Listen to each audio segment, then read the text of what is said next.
Donald was excited. "The diesels at yon works," he announced, "say that on the other railway there are things called high-speed trains. They have a diesel engine at each end and can go at 125 miles an hour. Gordon snorted. "An engine at each end," he said scornfully. "There's only one of me, but I bet I can go as fast as those smelly boxes on wheels. Probably faster," he added. The others said nothing. They had heard Gordon's boasting before.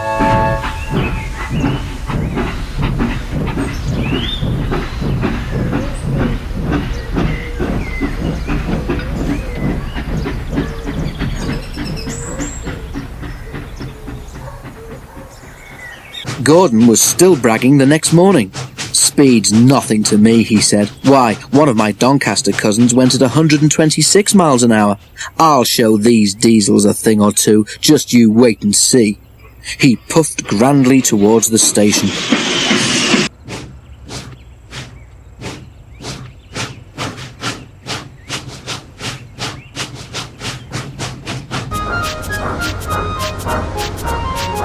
Gordon normally pulled the express, though Henry, James or Bear helped if Gordon was ill or away.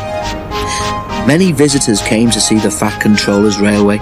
They often used the express, so it was usually full and heavy. There had been frost during the night, and now the weather was wet and sleety. Sleet settled on the rails, making an icy film across their surface.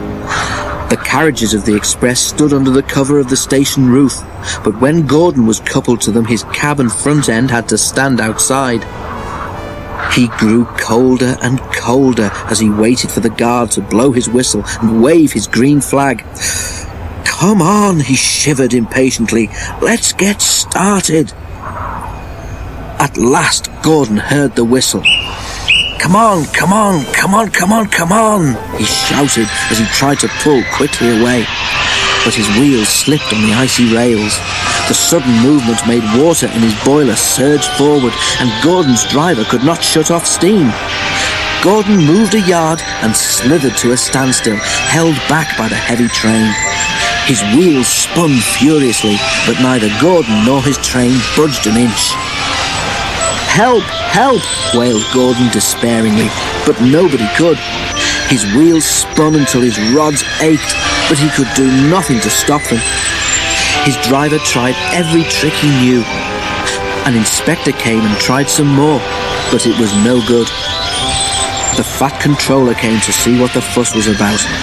He said several things to Gordon, but Gordon was making so much noise that he couldn't hear them.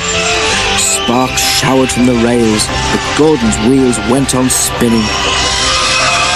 It was a quarter of an hour before Gordon had used up all his steam.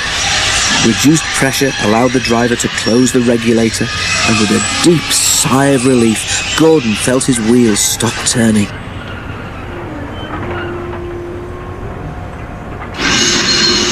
The silence was amazing. Donald came to take Gordon to the shed.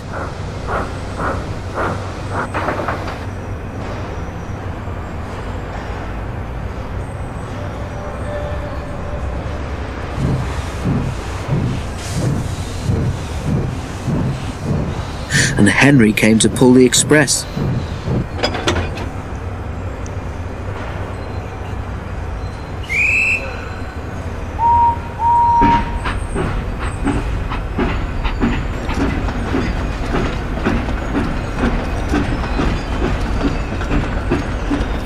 When the train had gone, workmen had to replace the rails where Gordon had been standing because his spinning wheels had worn deep grooves in them.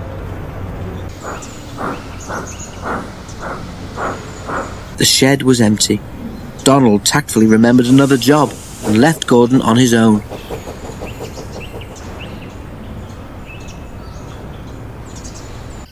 But that night Gordon heard a whisper from close by. "Did you hear?" it hissed. "How Gordon went for a spin today?" There was a quiet chuckle. Gordon seethed in silence. "High-speed engines are all very well," the whisper went on, "but Gordon ought to know by now that he's supposed to move his train too." Gordon snorted disgustedly, and with a gasp, the whisperer subsided into silence.